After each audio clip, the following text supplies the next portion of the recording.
வணக்கம் நேயர்களே. உங்களுக்கான பிரத்யேகமான ஒரு ஆழமான அலசலுக்கு உங்களை உற்சாகமாக வரவேற்கிறோம். உங்க வீட்டின் ஒரு மூலையில இல்லைன்னா நீங்க அடிக்கடி துறக்காத ஒரு பழைய மர டிராயர்ல சார்ஜ் முழுசா தீர்ந்து போன சில பழைய ஏஏ பேட்டரிகள் உருண்டுகிட்டு இருக்கோம் இல்லையா? ஆமா, கண்டிப்பா எல்லார் வீட்லயும் இருக்கும். அத நம்ம தூக்கி குப்பையில தான் போடுவோம். அதுதான் வழக்கம்.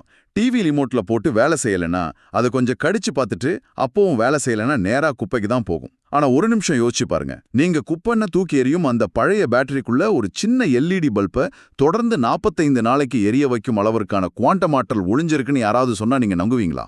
வந்து கேட்கவே கொஞ்சம் விசித்திரமா இருக்கு. ஒரு அறிவியல் புனைகதை மாதிரி இருக்குன்னு தான் சொல்லணும். ஆமா, அதுவும் ஒரு பெரிய வெளிநாட்டு லேப்ல இல்ல, தமிழ்நாட்டுல ஒரு வீட்டு மொட்டை மாடியில இது சாத்தியமாக்கப்பட்டிருக்குன்னா எப்படி இருக்கும்? சரி, இதை கொஞ்சம் விரிவாக அலசுவோம்.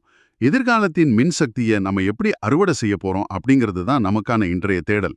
நீங்க கொடுத்த சில ஆதாரங்கள், யூடியூப் வீடியோக்கள், அப்புறம் கையால் வரையப்பட்ட சில விசித்திரமான வரைபடங்கள் எல்லாத்தையும் நான் பார்த்தேன். அதுல உங்களுக்கு ரொம்ப ஆச்சரியமாப்பட்ட விஷயம் என்ன? எனக்கு பெரிய ஆச்சரியம் என்னன்னா, ஒரு பக்கம் பல மில்லியன் டாலர்கள் செலவுல நடக்கிற நோபல் பரிசு பெற்ற ஒரு உலகளாவிய ஆராய்ச்சி. ஆனா மறுபக்கம் பாத்தீங்கன்னா, வெறும் 50 ரூபாய் செலவுல தூக்கி எறியப்பட்ட மின்கலங்களை கொண்டு இயங்கும் பானு நானோ நியூக்ளியர் பிளான்ட் அப்படிங்கிற ஒரு தரைமட்ட கண்டுபிடிப்பு.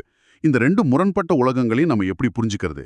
இப்போ இத முழுமையா புரிஞ்சுக்க நாம முதல்ல ஒரு பெரிய படத்தை பார்க்கணும். அதாவது ஆற்றல் சேமிப்பு பத்தின உலகளாவிய ஆராய்ச்சியோட தற்போதைய நிலை என்ன அப்படிங்கறத நம்ம தெரிஞ்சுக்கணும். அப்போதான் அந்த மொட்டை மாடி பரிசோதனையோட உண்மையான வீரியம் நமக்கு புரியும்னு சொல்றீங்களா? சரியா சொன்னீங்க.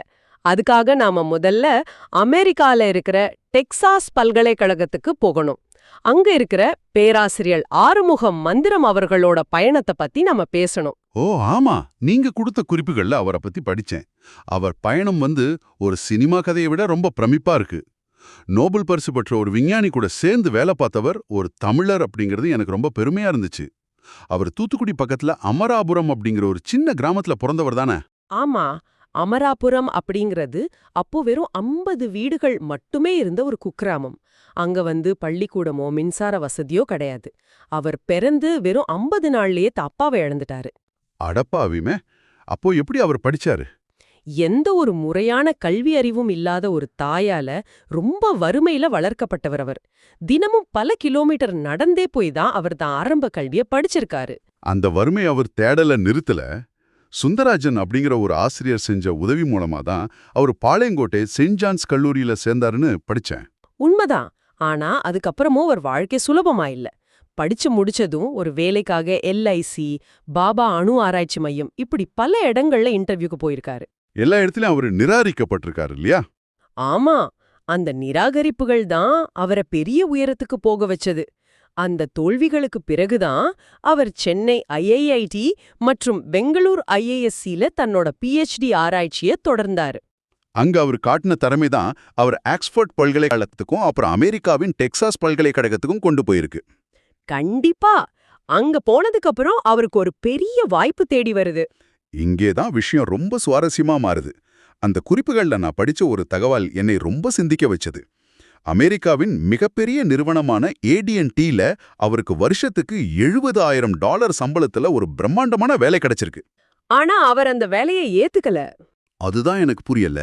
அத வேண்டான்னு மறுத்துட்டு வெறும் $45,000 சம்பளத்துல ஒரு பல்கலைக்கழக பேராசிரியர் வேலையை தேர்ந்தெடுத்திருக்காரு.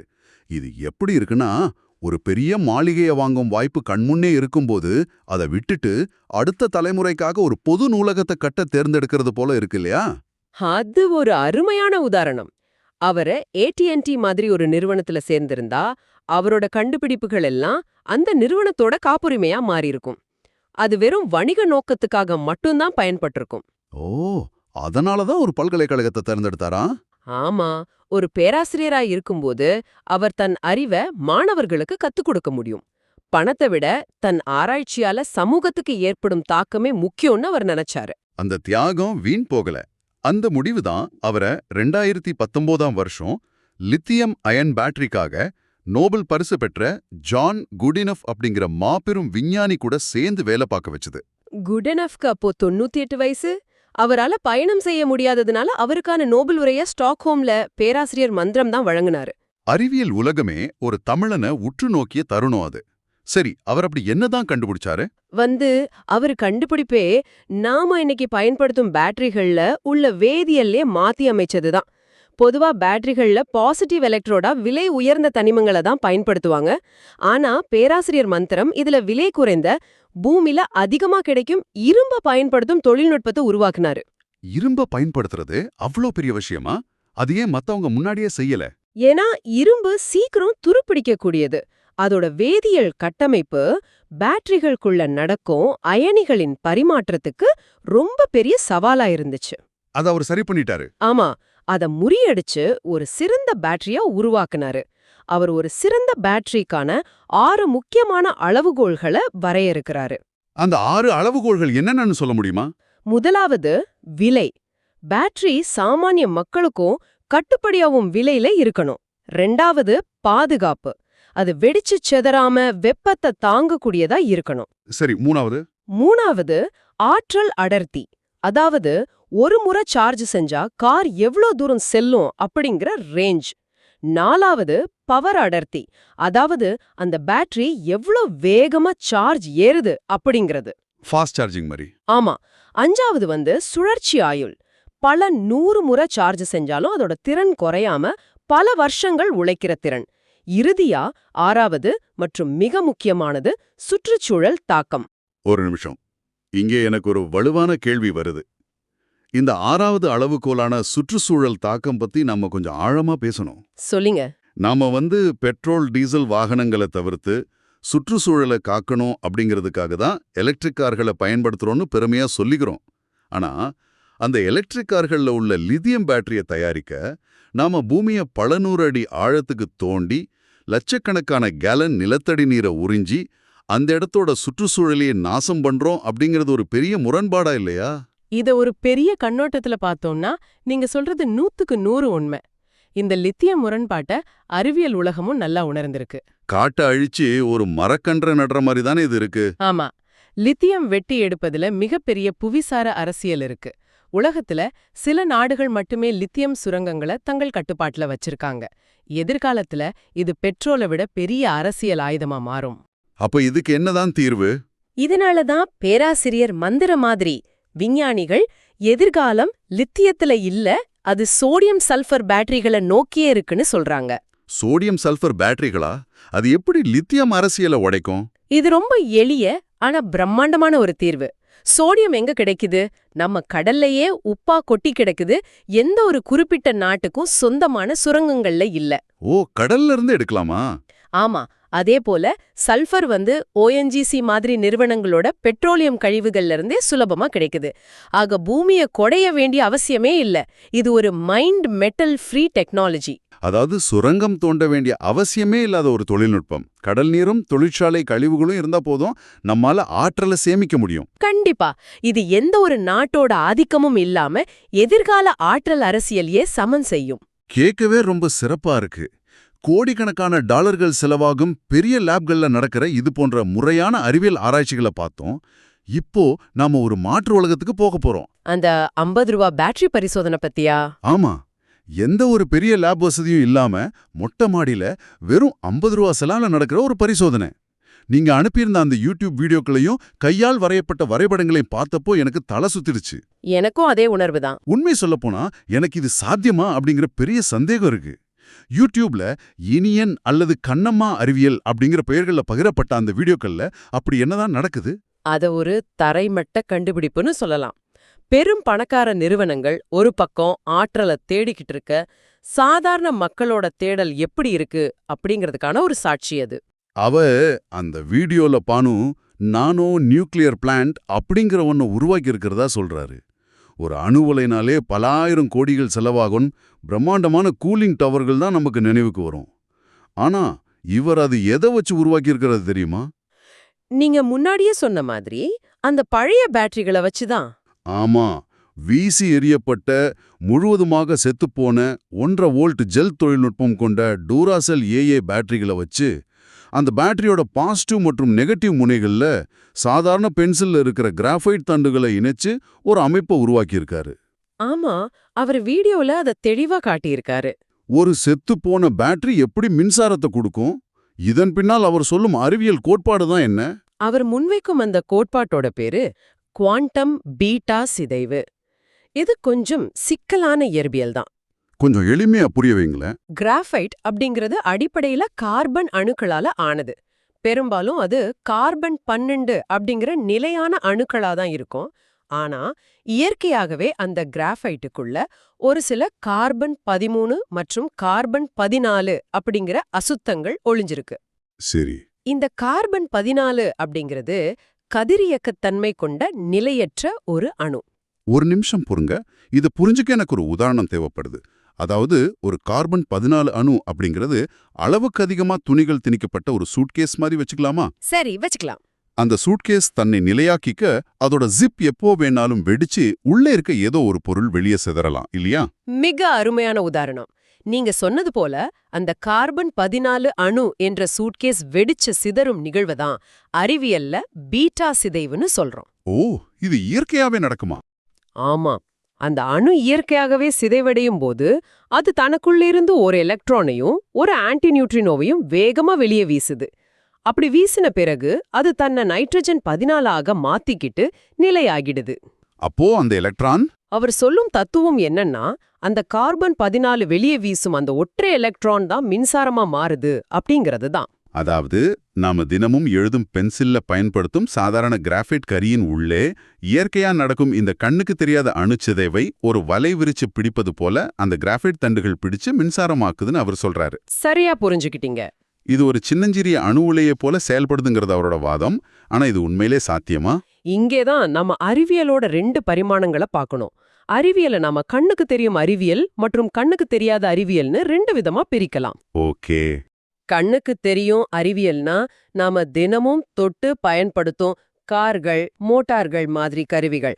ஆனா கண்ணுக்கு தெரியாத அறிவியல்னா ஒரு அணுவுக்கும் கீழே சப் அட்டாமிக் அளவுல நடக்கும் குவாண்டம் மாற்றங்கள். குவாண்டம் டனலிங், பீட்டா சிதைவு மாதிரி விஷயங்களா? ஆமா, சுவிட்சர்லாந்துல உள்ள சர்ன் மாதிரி பெரிய ஆய்வகங்கள்ல மட்டுமே விவாதிக்கப்படும் கருத்துக்களை ஒரு எளிய மனிதர் தனது வீட்டு மொட்டை மாடியில தனது கோணத்துல எப்படி பாக்குறாரு அப்படிங்கிறது தான் இதுல இருக்கிற மிகப்பெரிய ஆச்சரியம். அவர் அந்த மைக்ரோ அளவிலான நிகழ்வை மேக்ரோ அளவுல அறுவடை செய்ய முயற்சி பண்றாரு. கண்டிப்பா. இந்த கோட்பாடு வெறும் காகிதத்துல வரையப்பட்ட வரைபடங்களோட மட்டும் நிக்கல அப்படிங்கிறது தான் எனக்கு இன்னும் வியப்பா இருக்கு. அவர் செஞ்ச 45 நாள் தொடர்ச்சியான பரிசோதனையின் தரவுகள் என்ன சொல்லுதுன்னு பார்த்தேன். அதுல என்ன முடிவுகள் கிடைச்சது? முழுவதுமா செத்துப்போன அந்த பழைய பேட்டரி தொடர்ச்சியா 30 நாட்களுக்கு 2 வெள்ளை நிற எல்இடி விளக்குகளையும் அப்புறம் சில பச்சை நிற எல்இடி விளக்குகளையும் தொடர்ந்து எரிய வச்சிருக்கு. அட, எந்த ஒரு வெளிப்புற மின்சாரமும் இல்லாமையா? ஆமா, அந்த தரவுகளை நாம கூர்ந்து கவனிக்கும்போது 41 அல்லது 42வது நாள்ல ஒரு சுவாரஸ்யமான நிகழ்வு நடக்குது. அந்த பேட்டரியோட வோல்டேஜ் படிப்படியா குறைஞ்சு 2 வோல்ட் ஆக வந்ததும் அந்த விளக்கு அணைஞ்சிடுது. சாதாரணமா இத நம்ம பார்த்தா பேட்டரி முழுசா தீந்துடுச்சு, இனி இதை தூக்கி போட வேண்டியதான்னு நினைப்போம் இல்லையா? ஆமா, ஆனா அவர் அதை தூக்கி போடல. அதுக்கு பதிலா அவர் அந்த பேட்டரிக்கு 1.5 நாள் ஓய்வு கொடுத்து 1 மணி நேரம் நண்பகல் வெயில்ல வச்சிருக்காரு. அதுக்கப்புறம் அளந்து பார்த்தா அதோட வோல்டேஜ் மறுபடியும் 2.4 வோல்ட்டா உயர்ந்திருக்கு. இது எப்படி சாத்தியம்? இதையே அவர் ஒரு நான் லீனியர் ஃபீட்பேக் ரியாக்டர்னு சொல்றாரு. அதாவது சூரிய ஒளியில உள்ள ஃபோட்டான்கள் அந்த கிராஃபைட் மேல விழும்போது அது உள்ளே இருக்கும் அணுச்சிதைவை மீண்டும் தூண்டிவிட்டு ஆற்றலை வெளிப்படுத்துதுன்னு சொல்றாரு. ஓ, இது கிட்டத்தட்ட போட்டோ எலக்ட்ரிக் எஃபெக்ட் மற்றும் பீட்டா சிதைவு 2ஓட கலவை போல தெரியுது. அவர் இந்த முடிவுகளை வெறுமனே யூடியூப் வியூஸ்க்காக மட்டும் வச்சுக்கலன்னு நான் கேள்விப்பட்டேன். ஆமா, இங்கிலாந்துல உள்ள ஹெர்ட்ஃபோர்ட்ஷையர் பல்கலைக்கழகத்துல ஆஸ்ட்ரோபிசிக்ஸ் படிச்சுக்கிட்டு இருக்கோம். அவரோட மகள் இயல் மூலமா இந்த 45 நாள் தரவுகளை அங்குள்ள பேராசிரியர்களிடம் சமர்ப்பிச்சு இது குறித்து முறையான அறிவியல் ஆய்வு செய்ய உள்ளதாவும் அந்த வீடியோல சொல்லியிருக்காரு. அது ரொம்ப நல்ல விஷயம். இப்போ இந்த இடத்துல நாம ரொம்ப வெளிப்படையா பேச வேண்டிய ஒரு விஷயம் இருக்கு. நீங்க எனக்கு அனுப்பின அந்த வீடியோக்களை பார்த்தப்போ எனக்கு சற்று குழப்பமாவே இருந்துச்சு. ஏன் அப்படி சொல்றீங்க? ஏன்னா அந்த மனிதர் ஒரு பக்கம் ரொம்ப சிக்கலான குவாண்டம் இயற்பியல் பத்தி பேசுறாரு. ஆனா திடீர்னு அந்த வீடியோக்கள்ல இவிஎம் தேர்தல் இயந்திரங்கள் ஹேக் செய்யப்படுதுன்னு, தற்போதைய சமூகம் விபச்சாரிகளைப் போல சீரழிஞ்சிருச்சுன்னு ரொம்ப கோபமா அரசியல் விமர்சனங்களை முன்வைக்கிறாரு. ஆமா, நான் அந்த வீடியோக்கள்ல அதை கவனிச்சேன். அது மட்டும் இல்லாம உணவில்லாமல் வாழும் கலை, அதாவது வெங்கடேசன் முறைன்னு சொல்லப்படும் ஒரு விசித்திரமான முறைய பத்தியும் பேசுறாரு. மனிதர்கள் தங்கள் ஜீரண நீரை நிறுத்திவிட்டு காற்றில் உள்ள நைட்ரஜனை நேரடியா புரதமா மாற்றி உணவே இல்லாம உயிர் வாழலான்னு வாதிடுறாரு. அந்த வீடியோக்கள்ல அறிவியலையும் தாண்டி பல தனிப்பட்ட மற்றும் தீவிரமான கருத்துகள் இருக்குங்கிறத நான் அறிவேன். அதனால நேயர்களுக்கு ஒரு விஷயத்தை நான் மிக தெளிவா கூற விரும்புறேன். இந்த விவாதத்துல அந்த நபரின் அரசியல் நிலைப்பாடுகளுக்கோ ஈவிஎம் மீதான விமர்சனங்களுக்கோ அல்லது உணவில்லாமல் வாழும் கலை போன்ற அவரது தனிப்பட்ட சித்தாந்தங்களுக்கோ நாங்க எந்தவிதமான ஆதரவோ அல்லது எதிர்ப்போ தெரிவிக்கல. அவர் சொல்வது சரியா தவறா அப்படிங்கிற அந்த விவாதத்துக்குள்ள நாங்க செல்லவே இல்லை. அந்த வீடியோக்கள்ல உள்ளத உள்ளபடியே உங்களுக்கு தெரிவிக்கிறோம், அவ்வளவுதான். ஆமா, நாம எந்த சார்பும் எடுக்கல. நமது நோக்கம் ஒரு பேட்டரிக்குள்ள நடப்பதா அவர் சொல்லும் அந்த அறிவியல் சோதனையை மட்டும் பிரித்தெடுத்து பார்ப்பதுதான். சரிதானே? 100க்கு 100 சரி. நாம கலையையும் கலைஞனையும் பிரிச்சு பார்க்கற மாதிரி ஒரு கண்டுபிடிப்பாளரோட சமூக பார்வையையும் அவரோட அறிவியல் தேடலையும் வேற வேறா பார்க்கணும். நாம அவரோட அறிவியல் தரவுகளை மட்டுமே இங்கே பகுப்பாய்வு செய்றோம். சரி, இப்போ மறுபடியும் அறிவியலுக்கு வருவோம். இதற்கெல்லாம் என்ன அர்த்தம்? ஒரு செத்துப்போன தூக்கி எறியப்பட்ட பேட்டரி எப்படி பல நாட்களுக்கு ஆற்றலை கொடுக்க முடியும்? இது இயற்பியல் விதிகளுக்கும் குறிப்பா ஆற்றல் அழிவின்மை விதிகளுக்கும் முரணாக உள்ளதே. ஆமா, ஆற்றலை நாம புதுதா உருவாக்கவே முடியாதுன்னு தானே அறிவியல் சொல்லுது. அதேதான். ஒருவேளை இது வெறும் மாயையோ அல்லது ஏதோ ஒரு எளிய பேட்டரி வேதியியல் தந்திரமோன்னு எனக்கு தோணுது. இது ஒரு முக்கியமான நியாயமான கேள்வியை எழுப்புது. இயற்பியலோட மிக அடிப்படையான விதியான தெர்மோடைனமிக்ஸ் என்ன சொல்லுது? ஆற்றலை உருவாக்கவோ அழிக்கவோ முடியாது. அத ஒரு வடிவத்திலிருந்து இன்னொரு வடிவத்துக்கு மாத்த மட்டுமே முடியும். அப்போ இவர் எப்படி ஆற்றலை உருவாக்குறாரு? இந்த 50 ரூபாய் கண்டுபிடிப்பாளர் முன்வைக்கும் தத்துவமும் அதுதான். அவர் நான் ஆற்றலை புதுதா உருவாக்குறேன் அப்படின்னு சொல்லல. மாறாக ஆற்றல் என்பது உருவாக்கப்படுவதில்லை, அது அறுவடை செய்யப்படுகிறதுன்னு சொல்றாரு. அறுவடை செய்யப்படுதா? எங்கிருந்து? பிரபஞ்சத்துல கதிர்வீச்சு மற்றும் ஃபோட்டான்கள் வடிவத்துல ஆற்றல் எங்கு நிறைஞ்சிருக்கு. நமது கண்களுக்கு தெரியாத அந்த ஆற்றலை ஒரு ரேடியோ ஆண்டனா எப்படி ரேடியோ அலைகளை புடிச்சு நமக்கு ஒளியா தருதோ அதப்போல அவர் அந்த குவாண்டம் அலைகளை மின்சாரமா மாத்துறாருன்னு நம்புறாரு. அதான் அந்த கிராஃபைட் ஐசோடோப்புகளை பயன்படுத்தி ஒரு வலைய போல பிடிச்சு மாத்துறாருன்னு சொன்னீங்களே. ஆமா, இந்த குறிப்பிட்ட 50 ரூபாய் அமைப்பு அதிகாரப்பூர்வ அறிவியலாக சக விஞ்ஞானிகளால இன்னும் நிரூபிக்கப்படல அப்படிங்கிறது உண்மைதான். ஒருவேளை இது அவர் நினைப்பது போல குவாண்டம் சிதவா இல்லாம பேட்டரிக்குள்ள எஞ்சியிருக்கும் ஏதோ ஒரு சாதாரண வேதியியல் மாற்றமா கூட இருக்கலாம். இருந்தாலும் இது ரொம்ப சுவாரஸ்யமா இருக்கு. ஆமா, நாம இங்க கவனிக்க வேண்டியது அந்த மனிதரோட தளராத தேடலை தான். அந்த தேடல் தான் எல்லாத்துக்கும் அடிப்படைன்னு சொல்றீங்களா? நிச்சயமா. தோல்வி அடைந்த செத்து போன ஒரு பேட்டரியிலும் கூட ஒரு புதுமையை தேடும் அவரோட ஆர்வம் பிரமிப்பானது. அறிவியலோட பரிணாமமே இப்படிப்பட்ட பைத்தியக்காரத்தனமான தேடல்கள்ல தானே தொடங்கியிருக்கு. நீங்க சொல்றது முற்றிலும் உண்மை. ஒரு புறம் பேராசிரியர் ஆறுமுகம் மந்திரம் போல முறையான கல்வி அறிவும் பல மில்லியன் டாலர் பட்ஜெட்ல நடக்கும் பெரிய பல்கலைக்கழக ஆராய்ச்சிகளும் உலக அறிவியல் பூர்வமா பாதுகாப்பா அடுத்த கட்டத்துக்கு நகர்த்துது.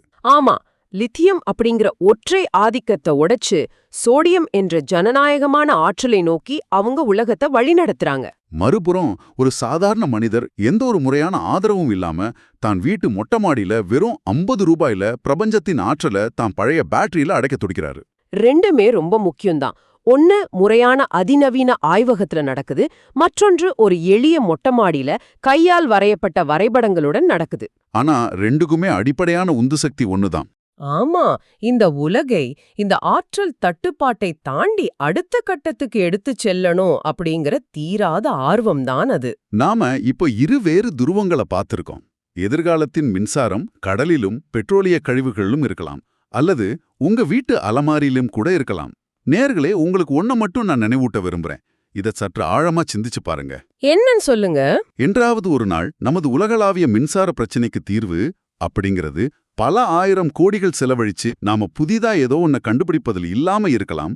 மாறாக நாம பயன்படுத்தும் பொருட்களுக்குள்ளேயே நடக்கும் கண்ணுக்கு தெரியாத நுட்பமான மாற்றங்களை கவனிப்பதில் இருக்கலாம். அதாவது நமது தொழில்நுட்பத்தோட செவித்திறனை மேம்படுத்துறது மூலமா இயற்கையின் ரகசியங்களை நாம அறுவடை செய்ய முடியும்னு சொல்றீங்க. ஆமா, நாம பார்க்க தவறிய சாதாரண இடங்கள்ல தான் பிரபஞ்சத்தோட மிகப்பெரிய ஆற்றல் ஒழிஞ்சிருக்க கூடும். மிகச்சரியா சொன்னீங்க. இப்ப சொல்லுங்க நேயர்களே, இந்த விவாதத்தை கேட்ட பிறகு உங்க அறையில உங்க டிராயர்ல பல மாதங்களா தூங்கிக் கொண்டிருக்கும் அந்த பழைய பேட்டரிகளையும் நீங்க எழுதும் சாதாரண பென்சிலையும் இனி நீங்க எப்படி பார்க்க போறீங்க? அது வெறும் பயன்படாத குப்பையா அல்லது எதிர்காலத்தின் மாபெரும் ஆற்றலை தன்னுள் அடக்கி வச்சிருக்கும் ஒரு சின்னஞ்சிறிய அணு உலையா? சிந்திச்சுக்கிட்டே இருங்க. இந்த ஆழமான விவாதத்தில் கலந்து கொண்டதில் மிகுந்த மகிழ்ச்சி. மீண்டும் ஒரு சுவாரஸ்யமான அலசலில் சந்திப்போம்.